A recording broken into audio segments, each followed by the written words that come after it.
So let me just ask you plainly. I'm sure there's some people in this room who come from the perspective of the television industry, given that it's the Paley Center and we saw Les's larger-than-life image hanging above us before we even began speaking. Why are you not stealing their stuff? Cable distributors pay for the rights to retransmit or to carry and distribute television programming. Satellite, telcos, all pay for the right to redistribute television programming. Why are you the exception? So let's take a couple of steps to analyze, to really look at the situation. Go for it. So a retransmitter, right? And this goes back to '76, even a retransmitter, a classic retransmitter, which is a master antenna capture, a single source pushed out to the consumer, irrespective of whether the consumer asked for it or not. Right. It's classic retransmission. Even they don't pay copyright fees in the local market.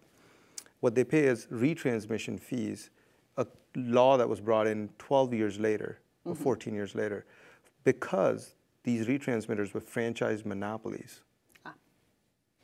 Nowhere in that equation did Congress say, but we're going to rope in equipment manufacturers, and we're going to tax these guys as well.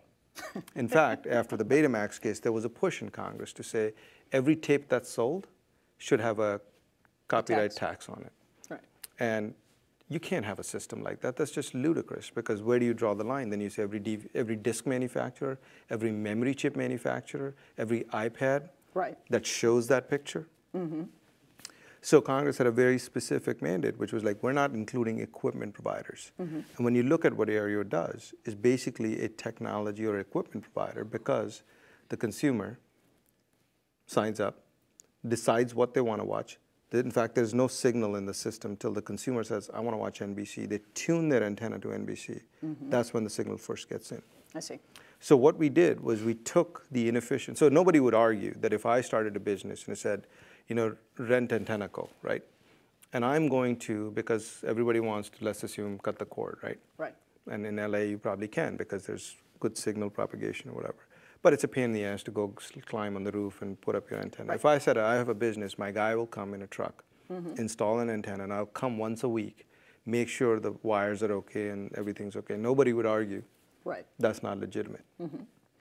So just because I increase the wire, the length of the cord, that somehow matters, right? So that's the craziness of that question, because of course you are required to program in public interest and convenience for free. Right. And a consumer has the right to pick that up for free using a technology that they pay for.